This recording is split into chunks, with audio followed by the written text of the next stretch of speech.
Welcome to Pause for the Truth, where you can sit back, relax, and hear an honest dialogue about health, wealth, legal, and social issues. The hosts are Dr. Rogers Kane, family practice physician, and Jocelyn Turner, health education consultant, with co hosts from the Northeast Florida Medical Society and its foundation. Stay tuned for the truth about matters affecting you and your family. We're here to tell you what's really going on and why.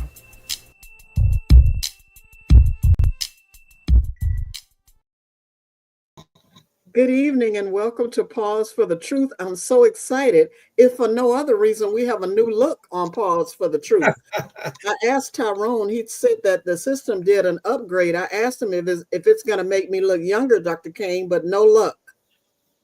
He ain't trying to help us out.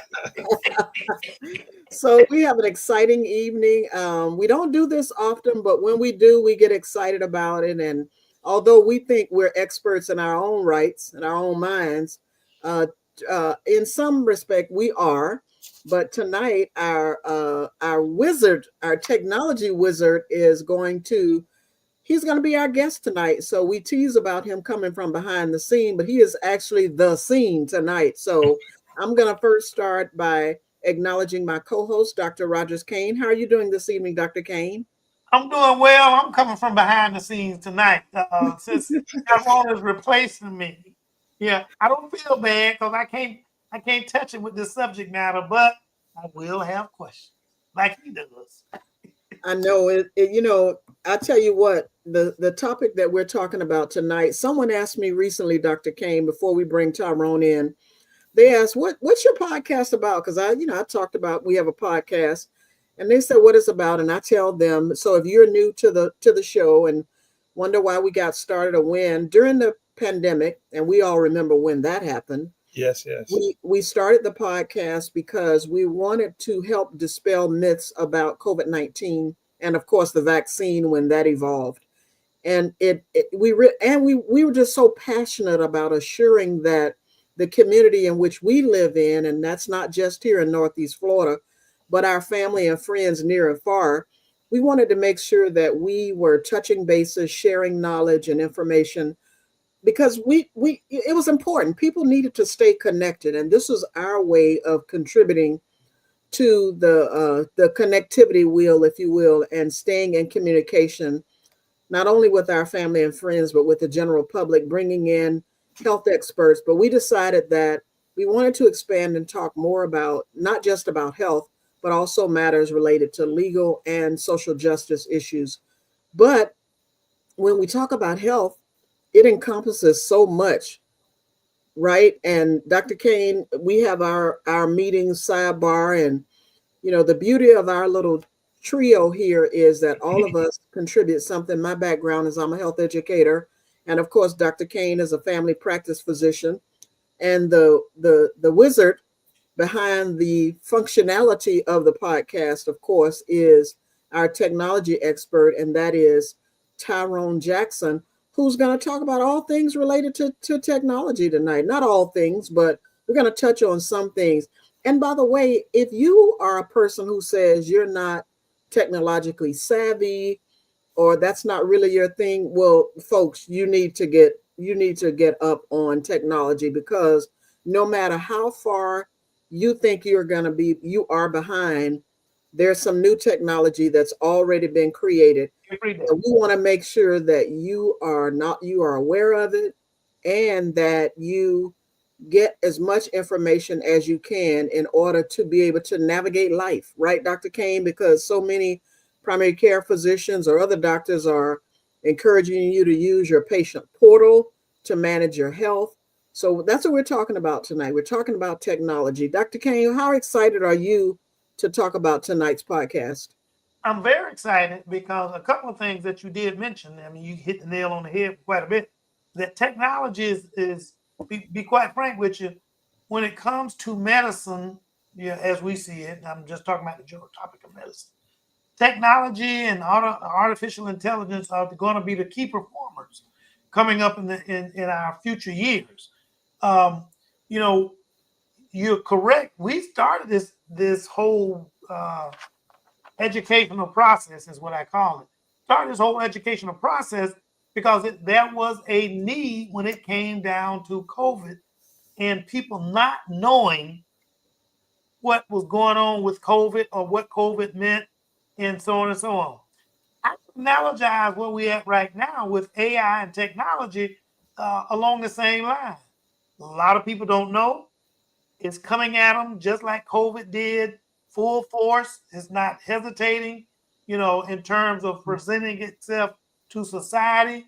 And so we have to, like we did with COVID, educate our audience and listen to our audience as well. We don't just educate; we listen to them as to the concerns that they have with technology, like COVID, when we were concerned about that, big technology, and the role that, especially the role that AI is playing in medicine, because it is very diverse.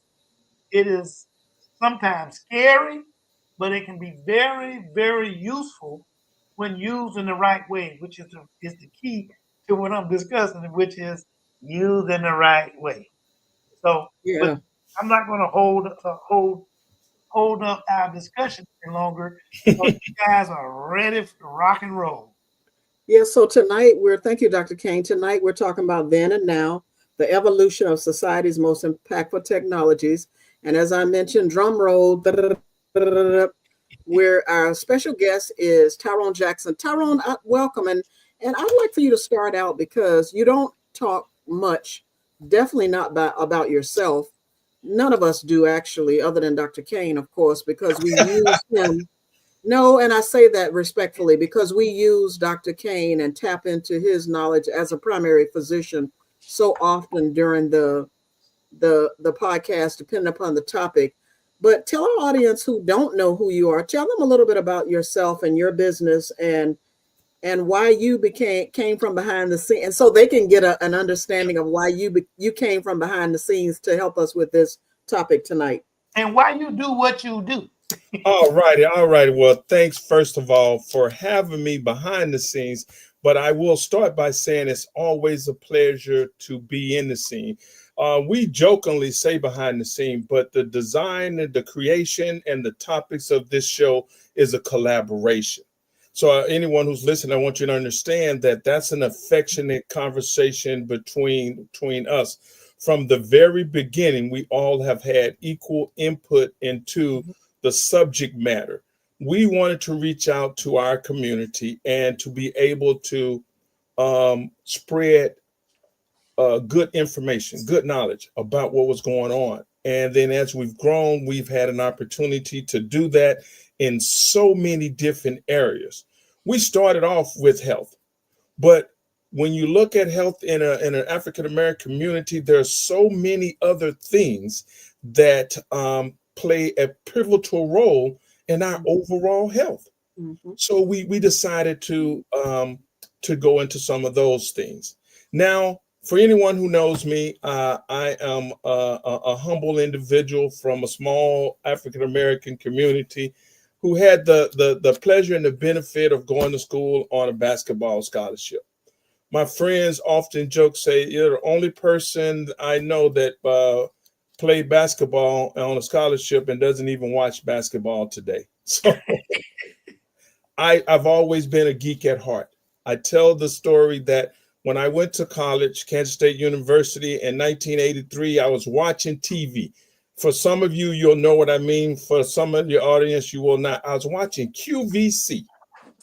And QVC had a advertisement for something that was going to revolutionize the world. The personal computer. It was the first Amber computer. It had 2 megabytes of memory, and it uses a 1 and 5-inch floppy disk. The world was going to be turned on its end because of this technology. So I rushed out, I bought one, and it came delivered to my dorm. I took it apart, put it back together, and it did not work. Now, I could have been blown away, but no, I went back on and bought another one. And I did the same thing. I took it apart, I put it back together, and it worked. I have been into technology ever since that time. So that's my story of who. Wait a minute. Who does that? Take a computer apart, something they've never seen before. You paid your money and you weren't rich then, I'm sure. Absolutely not. What in the world were you thinking? You were just that excited about it. When your passion in life comes around, there's usually no extent that you won't go. And that was mine, obviously. And I can understand this conviction because the first computer that I bought actually ran on a cassette tape. It was from radio. It was Radio from radio. Absolutely. And out of college, out of college, the first company I worked for was the Tandy Corporation. Yeah. That eventually became Radio Shack. And I got truth be told, I still have up in my attic that same computer, never took it out the box. I only opened it up, looked at it, closed it back, and it's sitting up in the closet. Never used it. Wow, wow. Awesome. But Tyrone, I want to start out by asking you, looking at the historical perspective of technology, what do you see as the biggest societal impact of today's technology, and how does it mirror innovations from the past? Well, and that's a very good question, Ms. Johnson. And I looked at that because we wanted to take this show a little different direction. So Dr. Kane started, and we all know that AI technology is all the rage. It's all we hear about. Okay, but you might be surprised to know that the effects of AI technology on society is the same today as other technologies were when they came out. Okay, so I looked into it, and they said that when we look at AI technology, the number of people that are currently using is between 20 and 30%. That's your early adopters, and it's broken down by generation that tells you which one. But what you'll find is that that's always the case, right? So what we wanted to do is I want to play a little quick video, and then I'm going to give an answer to that question, if that be okay. All right? Sure. You're the wizard. What am I going to say?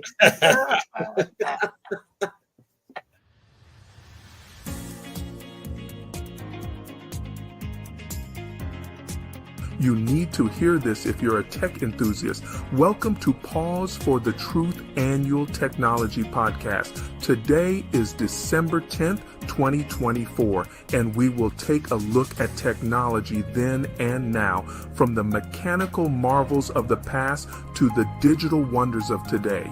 In this episode, we'll delve into the parallels and contrasts between the technological advancements of the pre-1960s era and the cutting-edge innovations shaping our world today.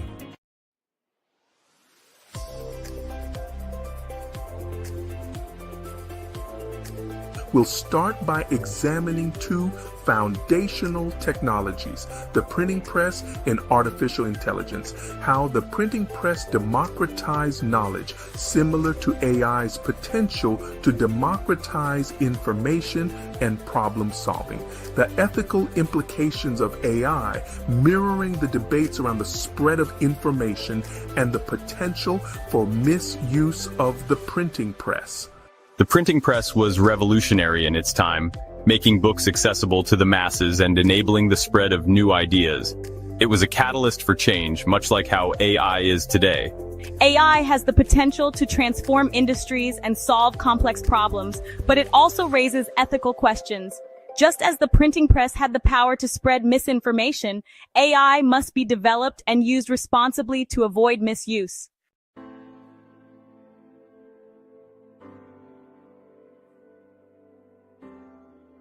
Next, we'll explore the evolution of communication from the telegraph to smartphones, the impact of the telegraph on global connectivity, and how smartphones have taken this to a whole new level. The privacy concerns associated with both technologies, highlighting the importance of responsible innovation. The telegraph was the first technology to enable instant communication over long distances, shrinking the world in a sense. Smartphones have built on this foundation, connecting billions of people and providing access to a wealth of information at our fingertips. However, with these advancements come privacy concerns. Both the telegraph and smartphones have raised questions about data security and the balance between connectivity and privacy. Responsible innovation is key to addressing these challenges.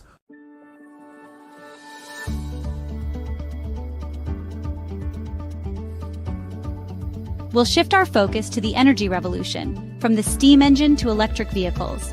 The environmental and social impact of the Industrial Revolution, powered by fossil fuels, and how electric vehicles and renewable energy sources are shaping a more sustainable future.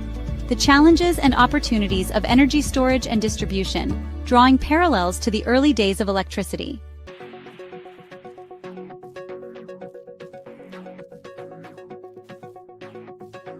Finally, we'll discuss the transformation of manufacturing from the assembly line to three-dimensional printing, the impact of the assembly line on mass production and its role in the Industrial Revolution, the potential of three-dimensional printing to revolutionize manufacturing from personalized products to sustainable production methods. All righty. So when I looked at this, wow. I looked at this, Ms. Johnson, and I wanted to compare what in our history had a comparison to AI technology. And I was surprised to come up with the printing press. And so the answer to your question is simply that when the printing press came out, or prior to the printing press, for those who know, books were written by hand that limited the access to those who had money and power. The printing press allowed for mass production of written information that could now be disseminated among a larger group of people.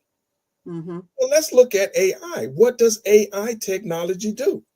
It allows us to query information from all places and give us a concise response based on what we ask. That is information. And that is what we're going to be looking at today. How these things had their social impact from the time they were and how we're looking at it this way today. And it comes down to a few simple things. Number one is fear. We fear things that we do not know. The second one is control. Those with power want to maintain control and prevent all others from having control. Because it maintains power. Because it maintains power. And the third one, of course, is power. All of what we see that happens in society that's adopted by the masses is sought to be controlled by those who are in control to maintain control.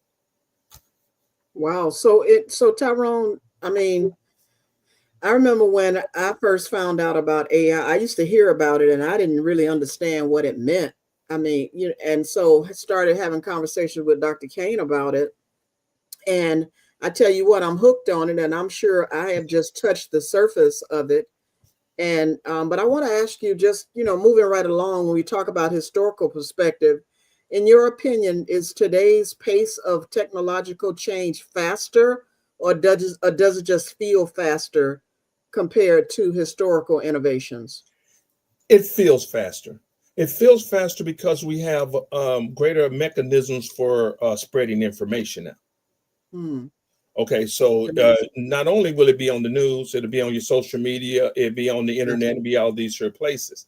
But it is surprising to understand that the adoption rate, in which what I mean is the rate at which the society or consumers adopt change is still the same. Well, I'm glad that they place it in places where you are being forced to use it, because I went to the post office yesterday and the line in the lobby was so long that many of us who didn't want to wait, we got in line for the self-serve, where you got to walk up to the kiosk and you got to read, first of all. So heaven help the people who don't know how to read. And then you've got to navigate the system, to move from one screen to another. And quite frankly, I saw some people, Tyrone, struggling on basic things as purchasing stamps. And so, how do people keep up with that? And are there tutorials online to help people navigate the technology, the use of technology, or either what do they do? How do people keep up? Because everybody doesn't have the internet at home, first of all. Well, and that's a great question, Ms. Jocelyn. And here I want to tell you is where AI comes to the rescue.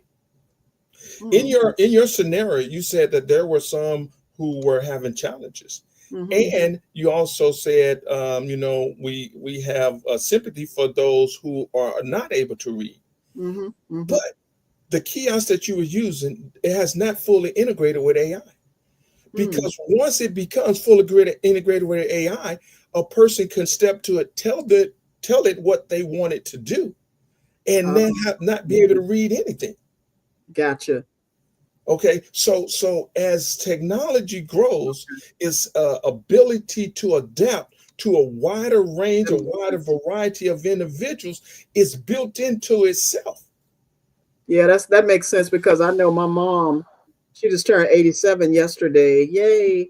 And I was teaching her, I had taught her when she got her smartphone, how to go on Google online. Well, then as I learned from one of my former colleagues, he said, you don't have to type it, just ask Google. And so I taught her how to say, okay, Google. And she asked questions. Oh, it was so cute just to hear her asking Google all kinds. Hey, Google, I need a recipe for a pound cake. Hey, Google, I need you know what I mean? And so I can see how, and you're right, I never even thought about that, how literally if the post office kiosk I didn't understand was up to date, then people could have literally just walked up. The mic is muted. And asked a question versus having to navigate it.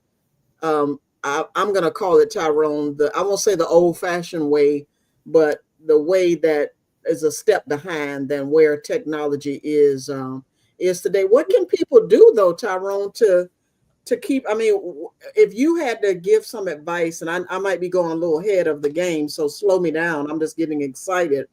But if I haven't done my Christmas shopping, we can't hear you, Dr. Kane. I haven't done my Christmas shopping yet. So what would be an easy thing, or what would you advise me to get, say, my 87-year-old mother, or should I just encourage her to continue using her smartphone the way she's been using it? Is there anything that you can think of that could make it even easier for her using AI? Well, but before you answer that, Tyrone, here's my question/concern. It sounds like that AI could really dummy us down. Yeah. In terms of our intelligence. Because you can take a person who can't read, didn't learn how to read, 4th, 5th, 6th, 7th, whatever grade it is, and then now they're asking AI all these questions, and they start communicating. Don't have to read. Sad.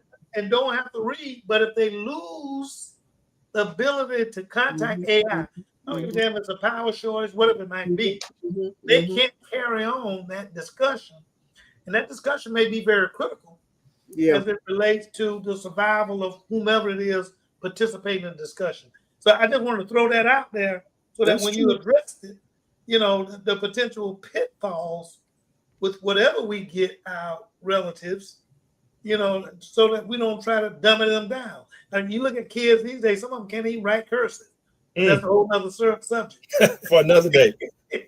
Absolutely. But I want to start by saying, first of all, Ms. Jocelyn, when you said, "Hey Google," it made my Google Nest go off, and it's Oh, so that's the reason why I had to turn away to get the mic muted.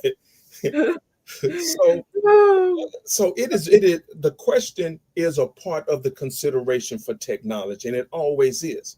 So one of the most pertinent concerns is power, energy. And one of the things we're going to talk about is energy, because there are some energies that we have plenty of, and that is solar.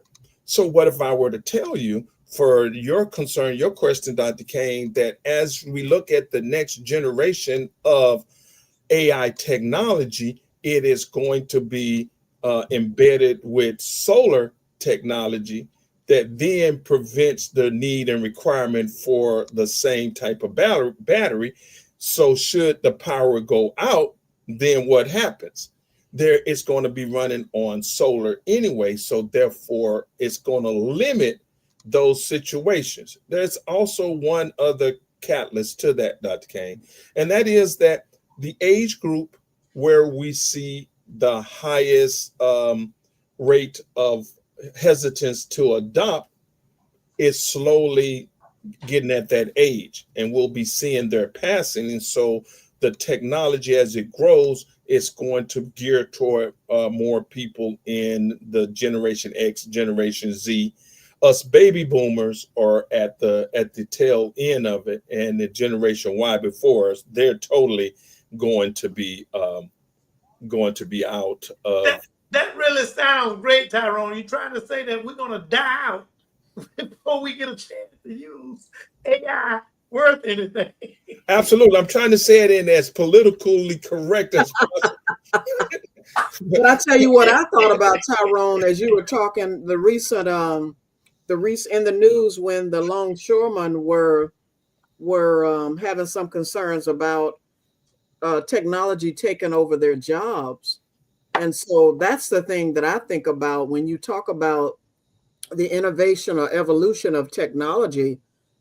And again, Dr. Kane is the only main one I have this conversation with, and particularly as we're talking about, and yourself, when we talk about future podcast discussions. But for people who are concerned about those, their jobs being taken away by technology, how can people prepare themselves and stay up on the game so that it won't be? Before you answer that, let me just say this about physicians, because physicians ask the same question.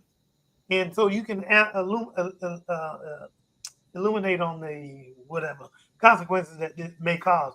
The physicians, they are very concerned about AI taking over their jobs, as in the radiologist and AI reading X-rays and CT scans and stuff like that, as well as in terms of making certain diagnoses, blah, blah, blah, blah.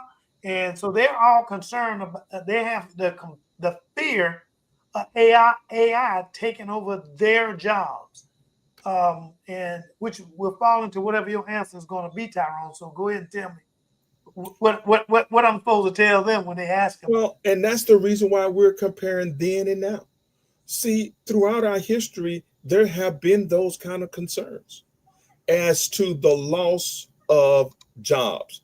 And it is proven to be true. Jobs will be lost, but new jobs will be created. So that's the reason why it's important that everyone is getting adopted and getting in the understanding of technology, because for every, as they say with AI, for every job that will be lost, 3 jobs will be potentially created. Mm. All right. So now what does that mean, though? That means you have to be prepared. You have to have the knowledge and the understanding to be able to use those jobs. But let's look at African American diaspora. We have always had the ability to adapt in order to survive. That's the crux of what we are as a people. So therefore, these jobs are going to be as has been said before, Black jobs. and so that's the way it's going to go. Yes, those longshoremen will lose the job, of the manual labor, but they will gain the ability to monitor the AI technology to make sure that it's operating within safe parameters from a human standpoint. So they'll need to train themselves in that aspect so that they can then be able to continue to support and take care of their families.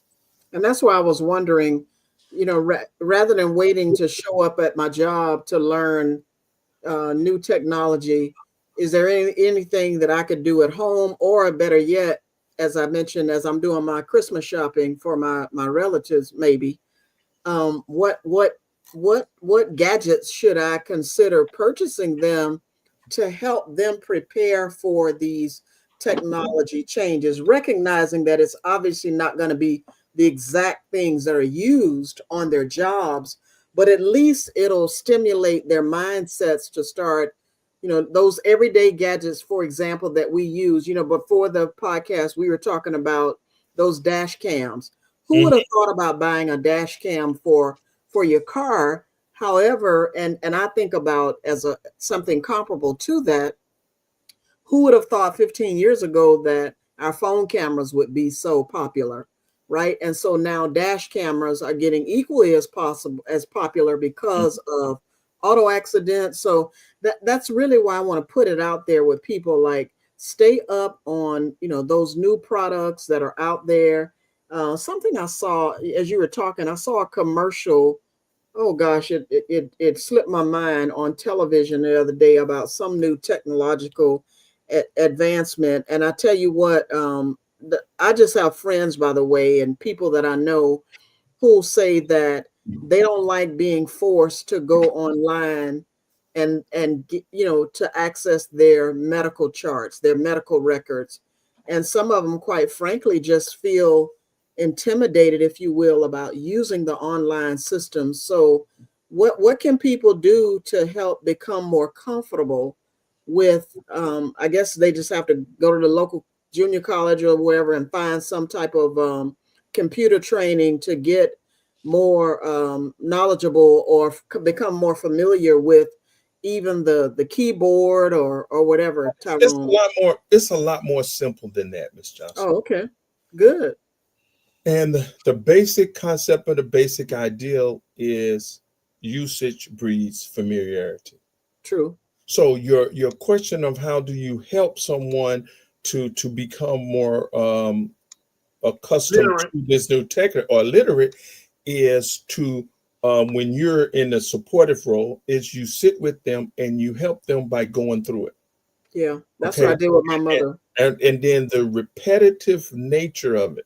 Let's understand that everything that comes from technology and algorithms is based on a repetition that we as humans have already done. So by giving them an opportunity to replicate and do it over and over again, it eases their fears, their hesitancy, and therefore makes it easier. And once that happens, here's what they realize. They regain time, because the amount of time it takes to do some of these things is now shortened. The amount of time it takes to get your record, where you used to have to call your doctor, and then based on the business of his office, wait for someone to then be able to tell you that information, having access to it right away. Well, let's be serious. There have been times in our history where our information has not been communicated to us correctly, and we had no access to it. So therefore we couldn't even do anything about it. All right. So now with us as the individual, as the consumer, as the patient, having the ability to have access to our own documentation, our own information, we can now shop our information. We don't have to, it's a lot easier now to get that second opinion when you have access to your information. Yeah, I totally agree. Right. Without that second opinion being Mr. Google. Yeah, and I think, Tyrone, I was just, as you were talking, as you were talking, I was thinking too, even when you talked about becoming more familiar with it, I think people should do simple things, even if it's checking out menu from a restaurant, or looking at shoes, looking at products, if you will, in order to become familiar with things. And then that way, the more they use it with the simple things, they will graduate. Because that's what happened with my mom. She started shopping for stuff, looking at recipes, and then we evolved and started looking at, using technology in other ways. If you're just joining us, we're talking about the evolution of society's most impactful technologies. And we have a comment: churches, Virginia, and physicians, churches, VA. I'm talking Virginia. Look, I'm talking about Virginia.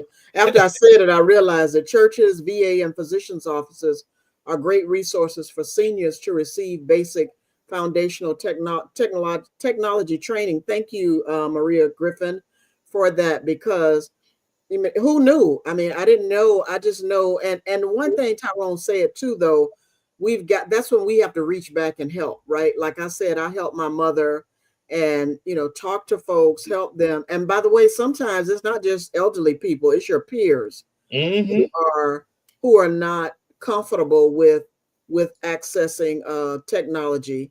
So thanks again, Maria Griffin. Johnson, let me cut in here, because you had asked a question about gifts and things. And traditionally throughout our podcast, midway through, we have a History Maker Minute.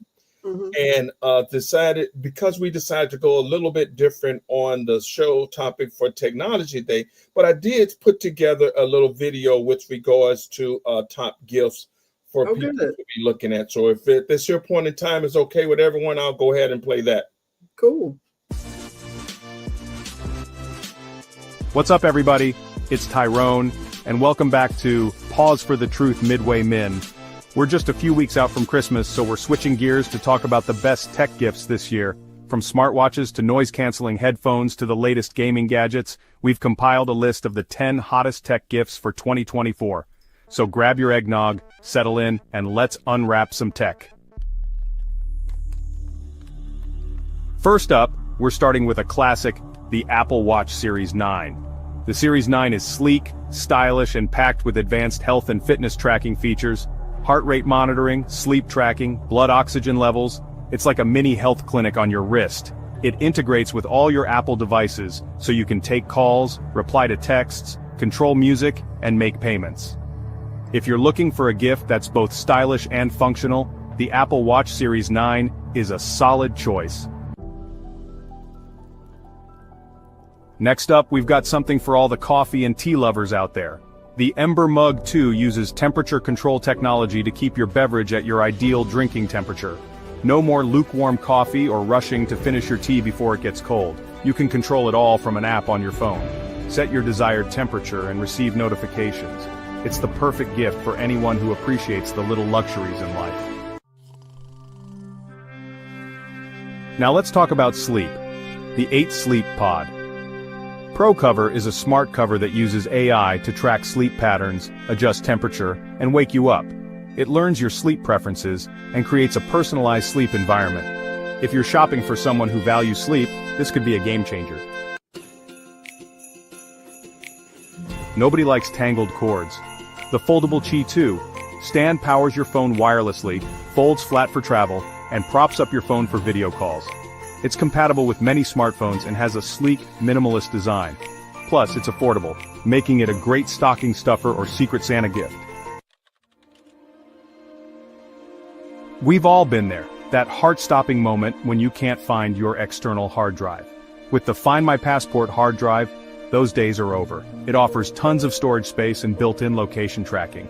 You can track your hard drive if it ever goes missing, the perfect gift for frequent travelers or those with sensitive information. The world can be noisy. Pod 4 Ultra headphones are noise-canceling powerhouses with high-fidelity audio delivering crisp, clear sound. It's like having your own concert hall wherever you go. For music lovers or travelers, Pod 4 Ultra headphones are the ultimate escape.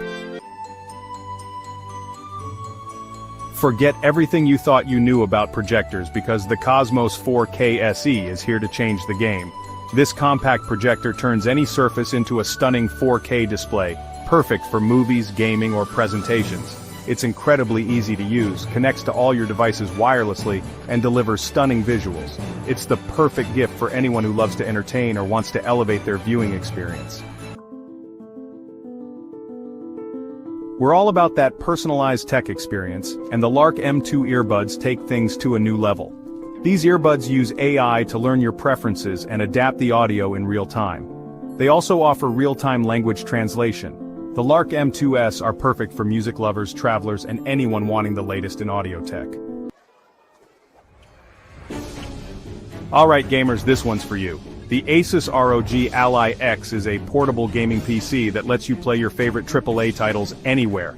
This handheld beast packs serious power, with a stunning display, responsive controls, and enough battery life for hours.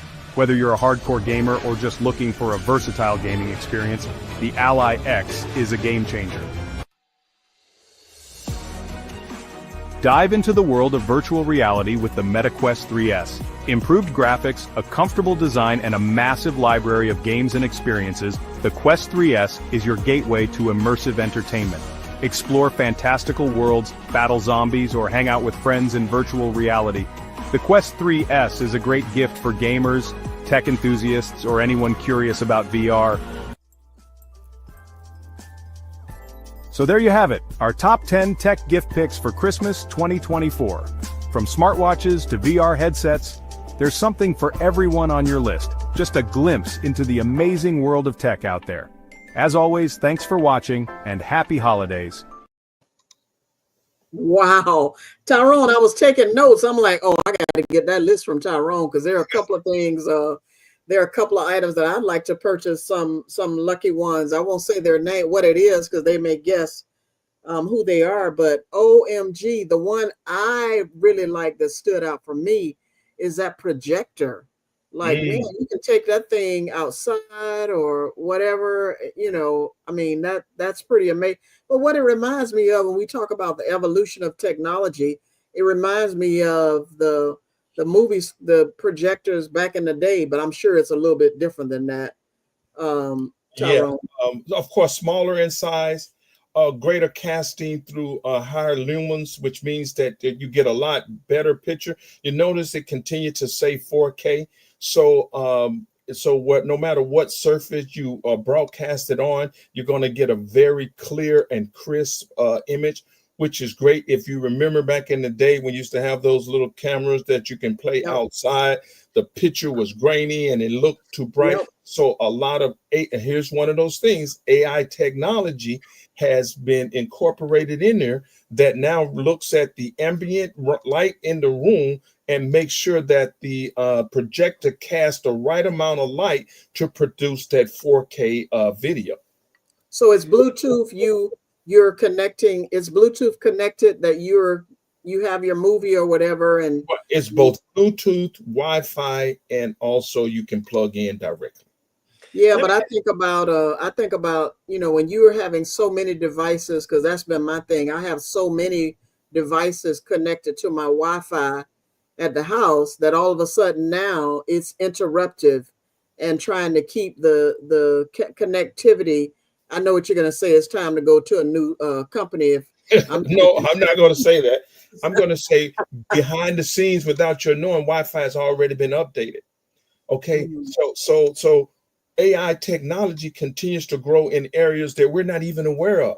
So in August of 2024, Wi-Fi 6 came out. But it wasn't a big push or you didn't hear a lot of talk about it. But if you had Wi-Fi 4 through 5, the system was already capable of going to 5. Well, what did that mean to you as a user? That means that from an average of 16 devices with no loss in data, you went up to 125 devices with no loss in data. Wow. Okay, so that's the way. I never knew what that meant. That's the way we continue to take advantage of technology and to build it upon itself and use it to better things that we already using. Okay. So every now and then I'll send you a question about protecting my information. How are people, and I think someone had a question about it, and welcome Darwin Days. What a cool name, Darwin Days. Like, Ooh, your parents got creative with your name, Double D. How you doing, Darwin? I'm well. How are you? First of all, did I say your name right? You did. Okay, great. Welcome. Thank you for joining us. But Tyrone, how do we, and Darwin even, how do we feel comfortable about our information? I sent Tyrone something the other day about, it was on the news about the Chinese being able to connect to your technology. But on a serious note, people are really concerned about their information staying private and not getting out in the dark web. You see about some banks or other organizations that get hacked, and it makes you nervous. What can we do to protect ourselves? Well, let me tell you one of the things that's already been going on in the industry, and it's quietly being positioned, and that is blockchain.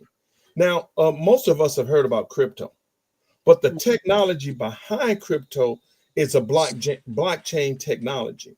And in blockchain technology, you, the originator, have all the ownership. So when you sent me that and I sent you a message back, well, you know, the hack wasn't on your device. It was at the storage place of the that holds your device. Well, what if I were to move all of that data from their storage house to your location? All right. Now, for those who are watching, you're going to understand. And when I say watching, I'm talking watching society. Do you know that the industry, the blockchain crypto industry, invested heavily in politics this year? They participated in over 125 to 35 elections by donating money, with the ideal of getting senators and representatives in the House that were in favor of them. Well, what would you think if I told you of that 85% of the individuals they backed were voted into office? Hmm. All right, tell our listeners what blockchain is for some of those that don't know. Okay, so blockchain is when you create data, you create a point of origin, and you build on that every time you add information. But all the information is stored with the original source. And it cannot be erased. It cannot be taken off. Well, it cannot be erased. It cannot be, at this point, cannot be hacked into, cannot be altered, cannot be any way modified. Right. So, and let's go back to what we started this year. We're talking about medical records. So if I have my medical records and my medical records are blockchain or encrypted, I don't have to worry about who has access to them without my knowing it. Okay, so that is how that technology. Now, the most popular part of it is that we hear the most about is the crypto. Why is it that we hear the most about a crypto? Because crypto means a power shift. When there's a power play, we hear information. We get the news on that. Because the financial institutions are fighting against the cryptocurrency, because now the control of my currency becomes mine and not theirs. When they lose power, they lose money. When I gain power, I gain what? Money. All right. So those are the things that are building in. So this is a great understanding as we begin to build this, to explain how technology truly is working in our lives to make things oftentimes better for us, more safe and more protected for us. Yet our fear is what they feed upon to slow the process of our adopting it. Yeah, and I don't even understand the whole cryptocurrency thing. So, but as you were talking, it sounds like instead of my money being in the bank, my money going to be in the cloud. Your money could be in the cloud if you want it, but it would be with you. So it could be on a key fob, it could be on a device, it could be on a hard drive, it could be in the cloud. It'll be your responsibility to determine where to house it. So what if I were to tell you that it would be on something like a credit card? Yeah. But a person has to know how to enter into your blockchain avenue, i.e. passwords or whatever it may be. No, and that's where it really gets cryptic, so to be, okay? Yes, cryptic. A person doesn't have to, it's not that a person has to know, you have to allow access for it to communicate to another crypto-based or blockchain-based entity. But if you give your password to somebody, you've given away that. Oh yeah, that's always the case. Yeah. I just want to make security and privacy is based on your ability to secure that. Now Right. that is the one risk that goes along with any technology. When you create a technology where you take the responsibility of security away from the entities that have been doing it and give it to an individual, now the individual can become more vulnerable. Right. But they have to make sure that they protect their level of vulnerability themselves. You can't rely on anybody else to do it. That is maybe correct. that is, if I'm not mistaken, you can correct me. Maybe that is privacy in terms of protecting your password, passcode, whatever you want to call it, for people not to be able to access your information. Absolutely. Now, before we get too deep into here, Dr. Kane and I talked, and one of the technologies that keeps coming up with regards to modern advances in technology is CRISPR. And this is gene splicing. That was going to be my next question. Absolutely. Yeah. So I'm going to play a quick video, and I'm going to give Dr. Kane to give us some insight on this here, okay? CRISPR is a revolutionary tool. It allows scientists to edit genes with incredible precision. This raises both hope and concern. Can we cure diseases? Will we alter the very essence of humanity? These are questions that demand careful consideration. The power of CRISPR lies in its simplicity. It acts like a pair of molecular scissors, snipping DNA at specific locations. This allows for the removal, repair, or replacement of faulty genes. The implications for medicine are profound. This technology is not without precedent. We have grappled with the implications of genetic control before. IVF and recombinant DNA technology serve as stark reminders of the complex interplay between science, society, and ethics. In the 1970s, IVF emerged as a beacon of hope for infertile couples. It allowed for conception outside the womb, challenging traditional notions of family and reproduction. The world watched in awe as Louise Brown, the first test tube baby, was born in 1978. The societal impact of IVF was immediate and profound. Ethical debates raged. Was this playing God? What were the long-term implications for children born through IVF? Access and equity became major concerns as the technology, initially expensive, became more widely available. IVF also sparked political and legal battles. Countries grappled with regulating the technology, balancing reproductive rights with ethical concerns. The disposal of unused embryos became a particularly contentious issue. The IVF revolution had begun. Around the same time, recombinant DNA technology was transforming biotechnology. Scientists could now cut and paste DNA from different organisms, creating genetically modified organisms, or GMOs. The implications for medicine and agriculture were staggering. The promise of GMOs was immense. Crops could be engineered for higher yields, disease resistance, and increased nutritional value.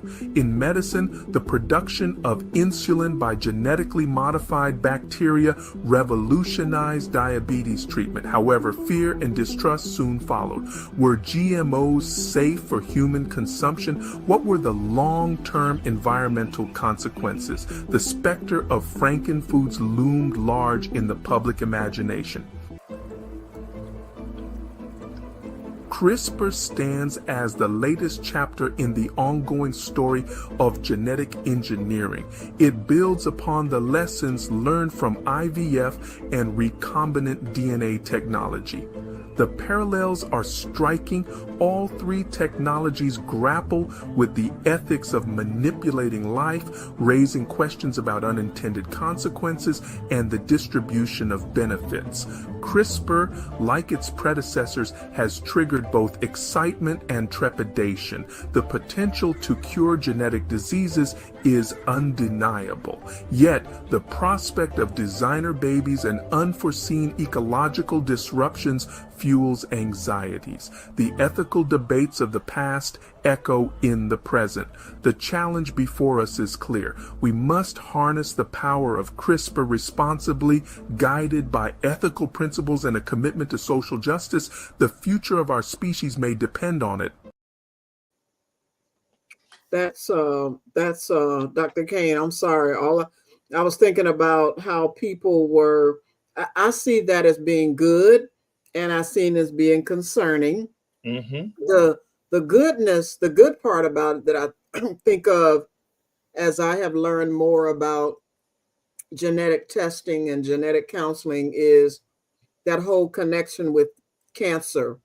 You know, I learned recently, because my father had prostate cancer, that I have the gene then that makes me at risk of having breast cancer. So if gene modification could happen on a more positive note, then I could see how that would make a difference with, family lineage when it comes to that. However, when I think of GMOs, and not very thrilling thoughts, to say the least. No. Let me say this about CRISPR in one aspect that our audience may be able to relate to. CRISPR is what helped, believe it or not, because there has been a cure effect of sickle cell. Sickle cell involves the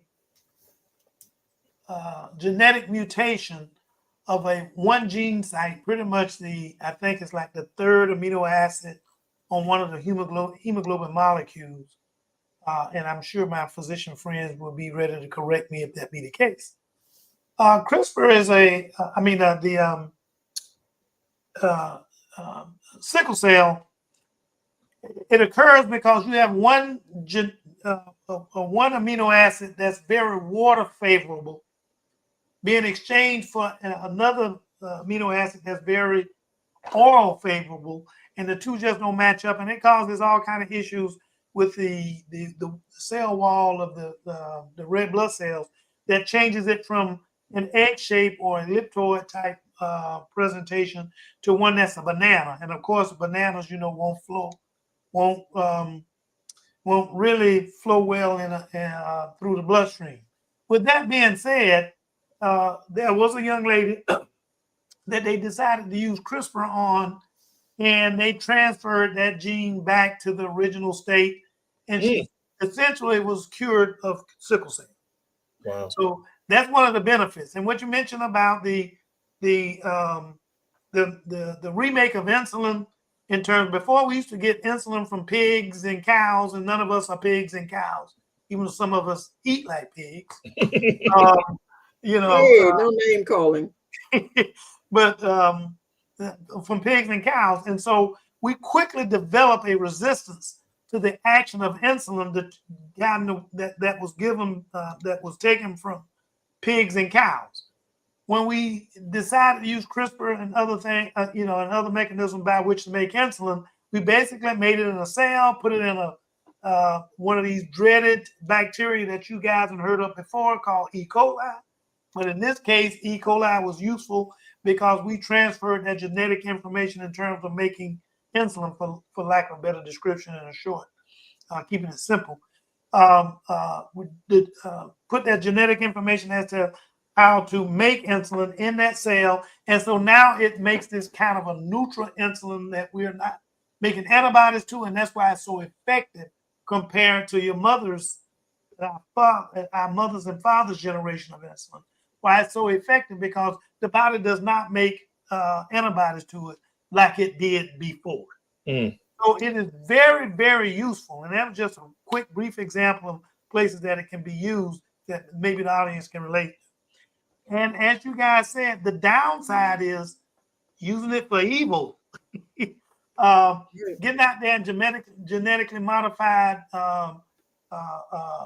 foods that include things that we grow. You sit back and watch them genetically modify your orange tree to where it's not making any oranges anymore, or make oranges, but there's no seeds in them. So the process by which nature developed where we can continually produce foods and yada, yada, yada, yada is being interfered with by some of these money-hungry companies that are basically using genetically modified genetic knowledge to take away from the benefits of things like CRISPR. Sure. Right. And the same thing is happening when we look at this technology. Let's remind our viewers and our listeners today, what we're doing is we're talking about technology of today. We're comparing the ethical and social economical impact of it counterparts from other points in times in history. So one of the questions that came us was how do we measure the fueling anxiety? Because I think the video said fueling the anxiety. Where if we remember through the voting and through this year election, IVF came up quite a bit because it is included in a part of what they want to do with regards to bills and laws in regarding the control of a woman's body. All right, so that is where anxiety is birthed. When there is something available and there are those who seek to limit or prohibit it from use of those who want it, then anxiety is birthed. Or needed. Or in some cases needed, absolutely. Absolutely. So I wanted to make sure that we address that. But as I was looking through this here, and I was saying, my goodness, Dr. Kane had mentioned CRISPR, and I knew just enough about CRISPR to spell it. So, and then I started looking up the information, and to understand that society's at the same point of anxiety and concern with CRISPR as we were with IVF and as we were with DNA sequencing. And there's the GMO debate goes on and on. So I want to ask our guest a question. Okay. Because we haven't. What future technologies do you think will be looked at as transformative as the television was in its time? That's to you, Darwin. I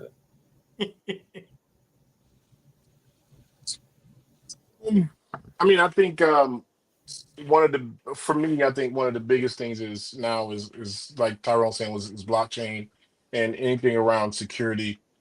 Me working in the medical industry, especially women's health, IVF is a really, really big thing and is talked about a lot. Not necessarily in the conversations that I have on a day-to-day basis, but I know it's a big part of our business. And so, these things have been around for a while, but us in the public are just now getting an opportunity to understand and know what they are, because they're now coming to the forefront because they're starting to be more affordable. And it seems now that they're more of a viable opportunity or a viable option, for a lot of people. So, I think, security is really, really big, with protecting information. As a matter of fact, I know I was reading an article the other day, and they were talking about um, how there's a lot of fear about, most of all the technology that, cell phones and mobile devices run over. Um, they Most all the equipment comes from China, and it's been a lot of speculation and questions about China embedding, backdoors into technology so that they can, monitor and see what America's doing and the people in America. And so I read this article, and it was talking about encrypting your phone data, your text messaging and that sort of thing. And so one of the things the iPhone has done is they've allowed you to be able to encrypt your text messaging and your phone calls. So from end to end, meaning from where it started to where it ends. And also this other article I read was talking about influencing the American people in terms of what they buy. There's a website, I don't know if you guys ever heard of it, it's called Temu. Yeah. Um, and Who so ain't? yeah, so Temu is everything on Temu it's not it's copycat. One thing, when I was in grad school, I learned that China, they copy everything. There's nothing, they don't make anything original. And most of everything that they do is all copycats. And there was a story about the company Cat. Cat makes, big heavy equipment.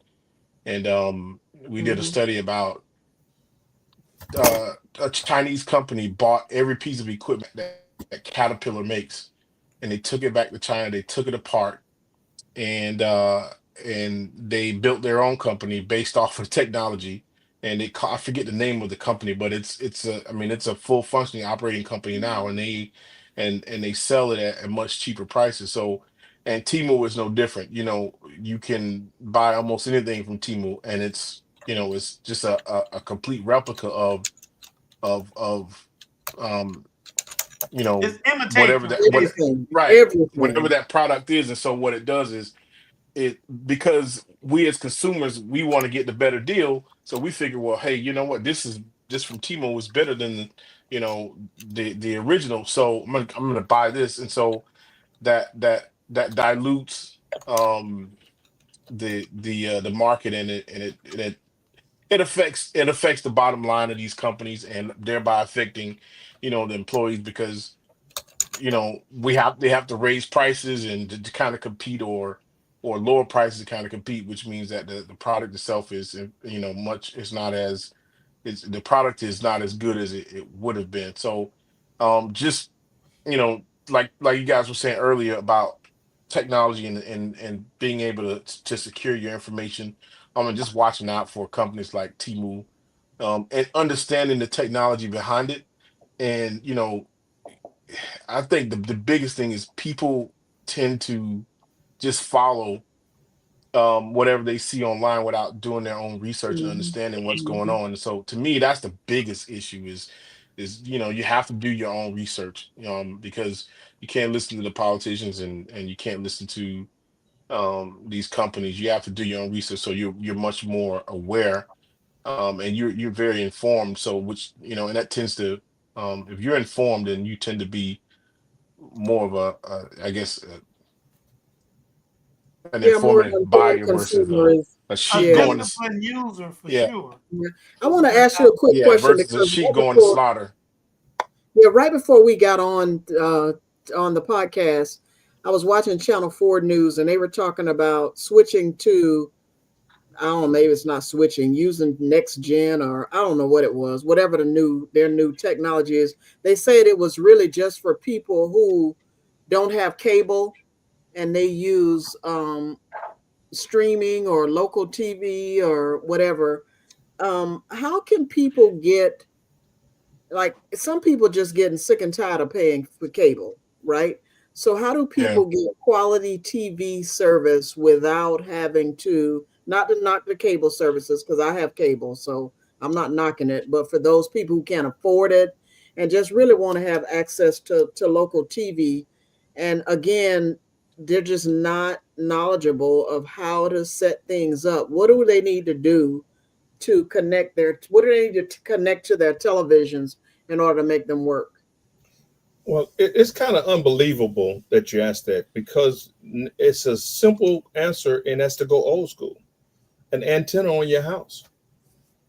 An antenna on your house with properly set up, which means it's angled in the right direction, could get you up to 50 in Jacksonville, 58 to 65 channels. Who installs the antenna on your house? I'm not going on my roof, Tyrone. I mean, And absolutely. So they're handyman of all sorts. It is not a difficult choice. So a person who is who I guess builds themselves, or as a handyman, someone who does light subcontract work for people throughout the city would be more than there's a Mr. Handyman, and there are about 3 or 4 places companies in Jacksonville that just offer handyman services.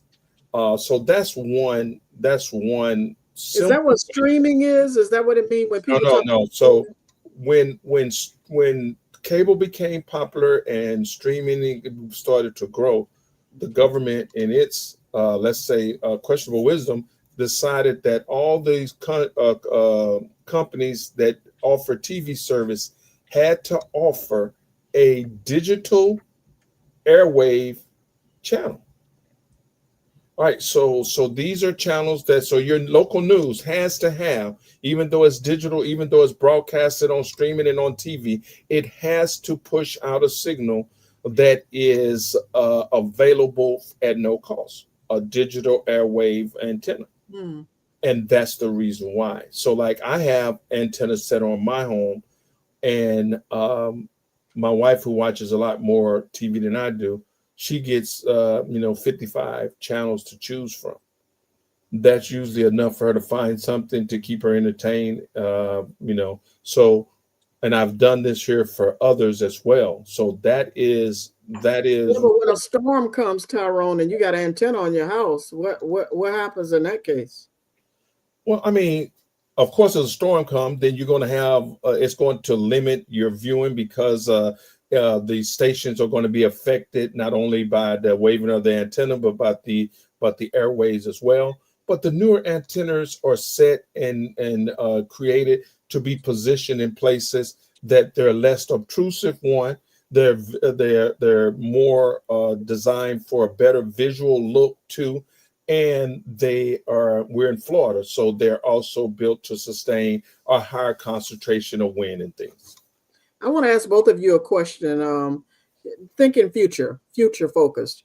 If we could revisit this conversation in 50 years, what technology from today do you think would have the biggest legacy? Not 50. Let's make it 5 to 10 years. I like the 50, Miss Johnson. I like to be around for the 50. You be around for the 10. I'm gonna stay around for the 50. What do you think, Darwin? I mean, to me, I think just any cloud technology is. I mean, there are so many things that are moving. There are things that are in the cloud that you don't even know that are in the cloud. Most folks don't know, and so I think there's going to be a lot more advancement in that area.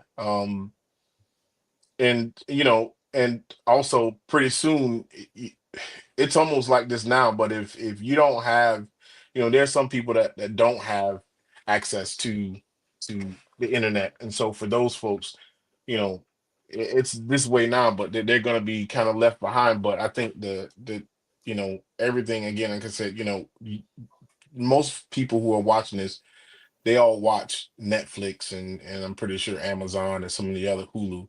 Well, all of that stuff is that those are all cloud-based technologies, and that's part of what streaming is, and so um I think they're just gonna kind of build off of that. And I just kind of go back to something you mentioned about the access to internet. I mean, there are a lot of Comcast used to be at one time the biggest player in the market, and they still are, but there are some other companies that are building the infrastructure to put in fiber around town, and so there are going to be some more options here pretty soon. Like AT&T is, they're not in every area, but they're building the infrastructure. There's another company called IQ Fiber.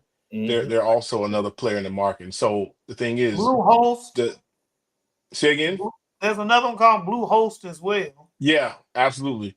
So the more it's competition. Comcast had a monopoly on it, but now not so much. And so the more options you have, the more, and that just drives down the price right now. I mean, like for instance, where I live, years ago, you couldn't get, and I know a lot of the folks that listen to this may not know what a full gig is, but which is, but years ago, you couldn't. Only businesses could get a full gig of internet speed. Well, you can get that at home now. I have a full gig of internet speed, and so, and I think it's $99. You can't get that same comparable speed from Comcast for that price, because they just charge so much money, and because they are in more neighborhoods in Jacksonville than AT&T is, and some of these other companies. But again, as I said, as these companies continue to build their infrastructure in these areas, those prices, that's just going to drive down the price, which is better for us, the consumer, which then makes internet, fast internet, much more accessible to everyone, which gets everyone more connected. And so I think that's part. And a lot of these companies are being subsidized by the federal government, to help build that infrastructure, so that they can get fiber out to some of the rural areas in different parts of not just Jacksonville, but around the country. Yeah, thank you. Now, there's another part that historically is shown to be when technology reaches a certain point in terms of its saturation, then they start to give away the lower speeds. So now Darwin made reference to a gig. As we continue to grow, when we get to the point where we can do 5, 10, 15 gigs up and down, then what they are likely to happen is that the 25 megs, the 10 megs, the 5 megs will be made available free. Now they'll be filtered with advertisements, commercials, and all the other things to indoctrinate, but that will then answer that concern. I think to answer your question, for me though, the one thing that no matter how far we look out in the future, look back from now, the one thing that is going to have the greatest impact on society is security, the increased security. When and I refer back to a conversation that you and I had, Ms. Johnson, even though it was through text, and we're talking about it being data being stolen from someone's telephone. Now, Darwin just brought to mind that Apple now has a way for your technology to be encrypted from the moment you enter it on your phone to it's received on the other end. Yeah, so how do I do that though? I'm an Apple user. I'm saying, but Apple is just the first to advertise it. The technology becomes available to everyone. Everyone. Okay, so that was my original point. So what will happen is, if a company then, or someone, an individual organization then hacks in to the data stream of your technology, the information is encrypted so they don't get anything. What do we mean when we say encrypted? That means that it is passworded with a very long password, usually 256 characters. Okay, so that means that in order to get that, imagine sitting down in front of your computer and you had to type in your password, and your password was 256 characters. Well, the number of permutations and the number of possibilities is to infinity, and therefore the likelihood of a person cracking in to get your information is reduced. So I think the biggest thing is going to be security. Yeah, So, I think oh, another thing is, what, it's also important that a lot of folks, understand and know that, there are other ways to help protect their information. I know I'm gonna say this, I know it's probably a pain for most folks who've seen it, but like if you log into your bank, everybody does it now with what's called two-factor or multi-factor authentication.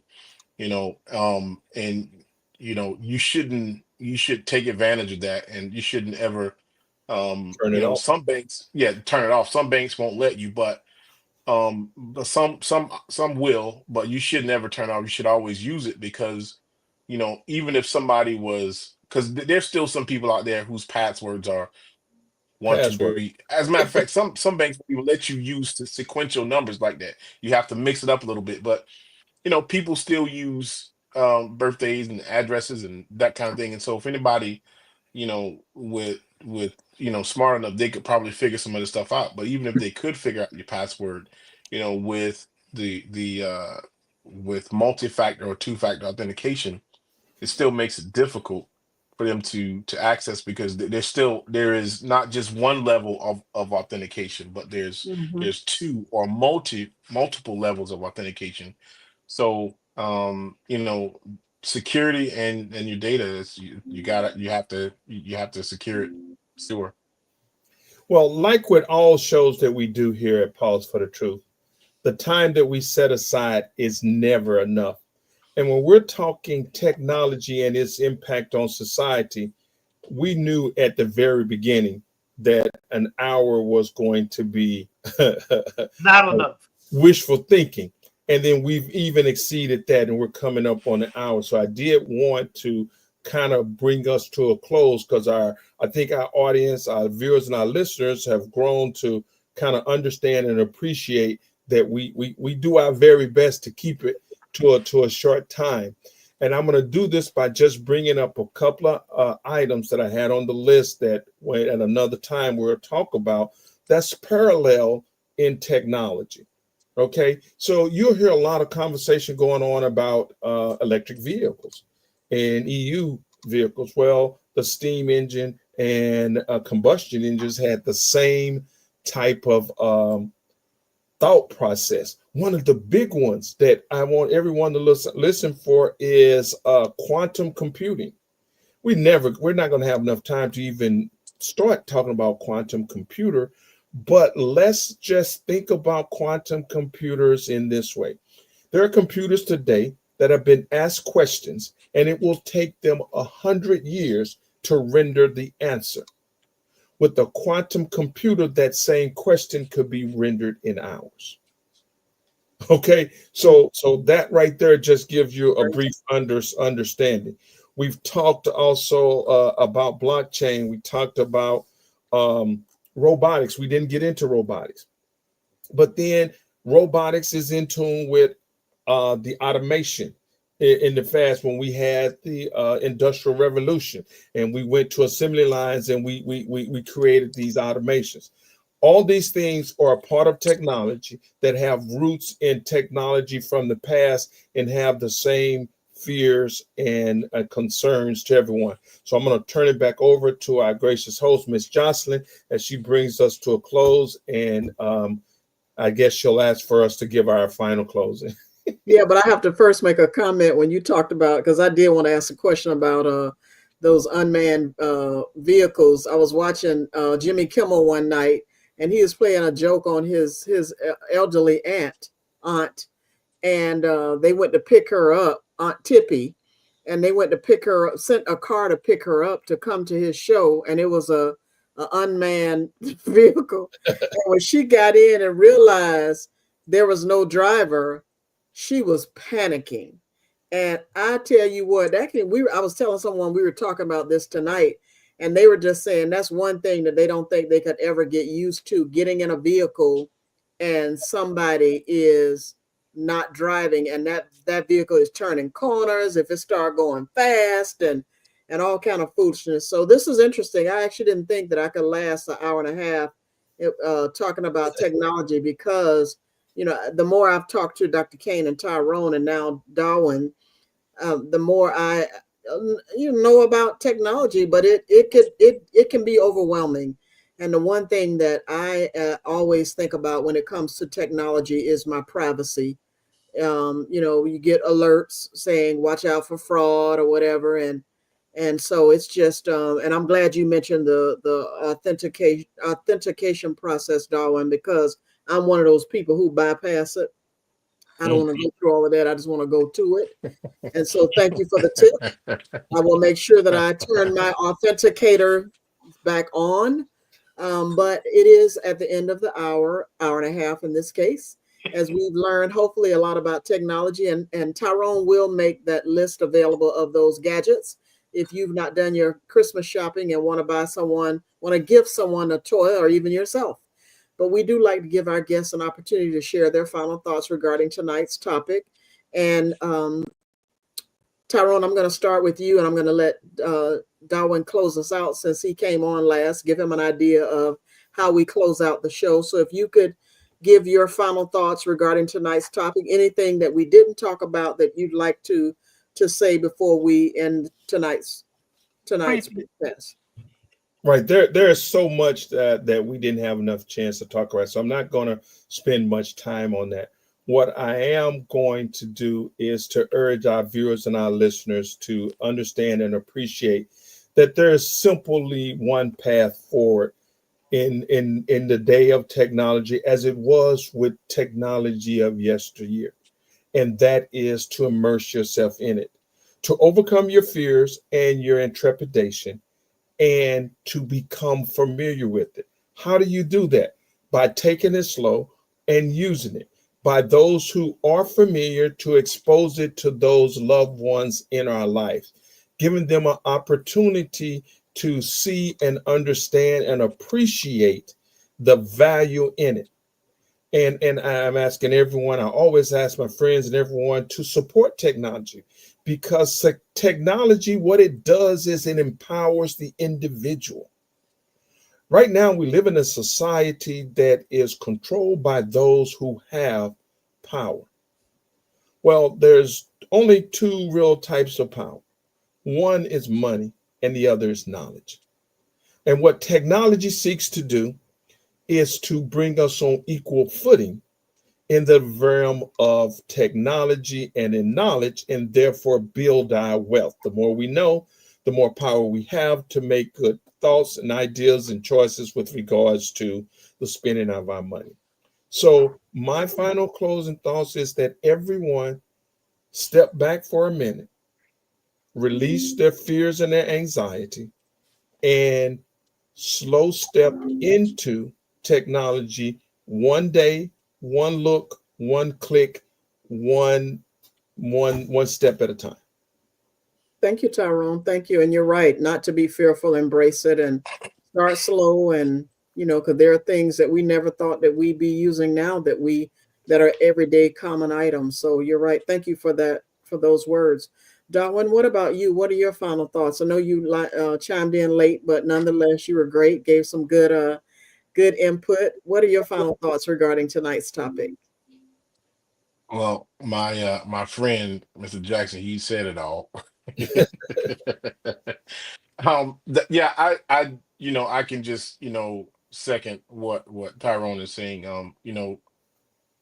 Innovation has always been a part of our lives in our society.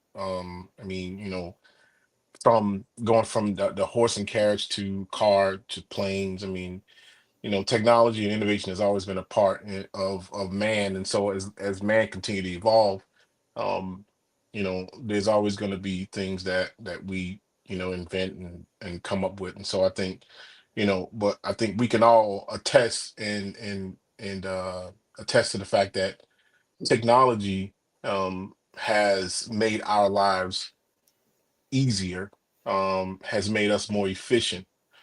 And so, I think it's if we look back at history and see how technology has affected our lives, and and think about that, and so maybe that'll help folks to embrace technology of today.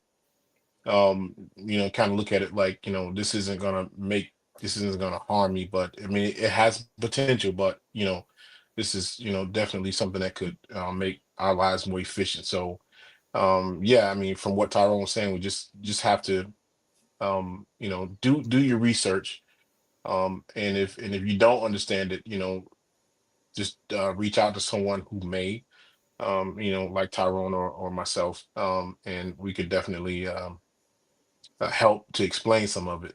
So yeah, I would just say embrace it, so that we, as we don't get left behind. Yeah.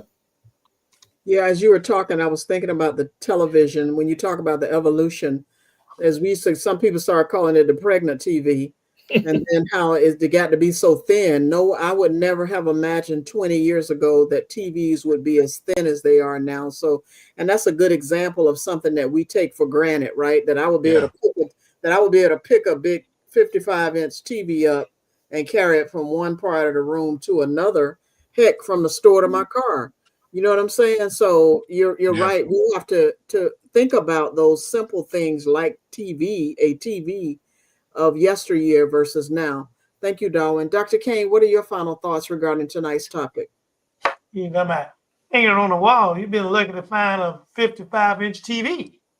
Less hanging it on the wall. So all right. So I'm gonna be rather brief, but it's going to be introductory in terms of one of the future topics that I've actually done in the past. But I want to do the next time around. We talked about technology. I'm gonna be more try to be more intuitive and present the future role of AI in medicine and advances in technology for medical care, because it is a slew full of information out there, things that I'm trying to get used to, some of the things that some of my colleagues are using, and some of the things that we haven't even thought about using, almost kind of like the telephone booth of medicine. And that I'll explain that when time comes. There is a telephone booth. You walk in like Clark Kent, you come out like Superman. Truthfully. So those are some of the things that I want to cover in our future topic, but that's going to be pretty much related to pure D medicine, medical advances as it relates to the role of AI in advances in technology. Actually, that'll be probably the topic: the future role of AI in medicine and the advances in technology for medical care. Very interesting, very informative. It will be, the majority of it will probably be for the younger generation, even though the beneficiaries being the older generation will be just as beneficial in older generation as is younger, but we just won't be around long enough to enjoy it as much. It's kind of remind you of Star Trek, in which Bones, which was the doctor on Star Trek, and his tricorder was able to just wave over you and figure out what's going on with you. Believe it or not, that is, even though it sounds very futuristic, much of it is still here with scanners and stuff of that nature. So it ought to be an interesting topic. I want to thank both of our guests, even though Tyrone is always here, but Mr. Days, thank you for joining us and providing us with some very intuitive statements and knowledge as to how things may be headed. But just hold on to your seat because I think it's going to be even more interesting from henceforth. Thank you, Dr. Kane. And thank you to our guests, Darwin Days, and of course, our technology wizard, Tyrone Jackson, for your insight, both of you. And thank you to our audience for joining us on this fascinating journey through time as we compare today's transformative technologies to their historical predecessors, from the revolutionary changes brought by the printing press and telegraph to the disruptive power of smartphones and AI. It's clear that while technologies evolve, the ways they shape and challenge society remain remarkably similar. As we've explored, each wave of innovation brings opportunities, responsibilities, and lessons from the past that can guide how we approach the future, whether it's addressing ethical concerns, adapting to societal changes, or embracing the potential for progress. History shows us that we have the power to shape these technologies for the better. We hope today's conversation inspires you to think critically about how we can use these advancements to build a more inclusive, equitable, and innovative world. We'd love to hear your thoughts. What modern technology do you think will have the most enduring impact? Share your insights with us on social media, Pause for the Truth, of course, or in the comments. Thank you for listening, and until next time, keep exploring, questioning, and shaping the future. Good night. And there we have it, another episode of the Pause for the Truth podcast in the proverbial books. Our heartfelt thanks go out to every one of you who took the time to tune in. Mark your calendars, we're here every Tuesday at 6:30 Eastern Standard Time. Feel free to join our community on Facebook, Twitter, and LinkedIn. But the golden ticket? Subscribing to our YouTube channel. That's your passport to all our latest episodes and exclusive content. A special mention to the wizard behind the curtain, Tyrone Jackson from Call Tyrone IT Services. His technical prowess and unwavering dedication are the backbone of this podcast. Next week, we'll be back with more. Until then, tell your friends, tell your family about our show. Your support is invaluable. And remember, keep that